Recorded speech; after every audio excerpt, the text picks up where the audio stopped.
ესე იგი მოგიყვებით ანეკდოტს. ესე იგი ცოლი ღალატობს ქმარს. მოგზაურობაზე. მოგზაურობაზე ღალატობს.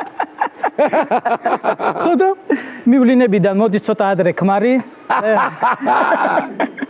და ეს ცოლი ღმერთს თხოვს. გთხოვ ღმერთო. ესე გააკეთე რომ არ დამინახოს, არ გაიგოს რომ უღალატე რა. ძალიან გთხოვ. ღმერთი ფიქრობს და კარგი, მაგრამ 2 წელში მოკდები.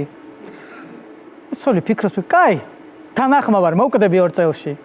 და არ გაიგო ქმარმა, ყველაფერი გააკეთა, ეს არ გაიგო. ხო და გავიდა დრო და ეს ქალი ის მოიგო პუტოვკა ლაინერზე, გემზე. და მიდის, გახარებულია, ძალიან კაია იქით აქეთ. უკვე დაჯდა ამ ლაინერზე, ამ გემზე მიდის, ძალიან კაია, კაი ჰაერია იქით. და უცბად შეიცვალა ამინდი. დაიწყო შტორმი, სერიოზული შტორმი დაიწყო. აი ესე კანკა ხახი იქით აქეთ.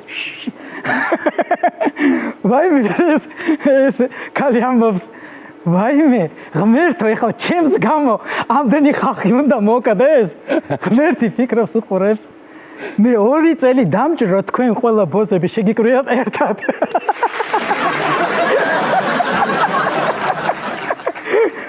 სასაული ადამიანი.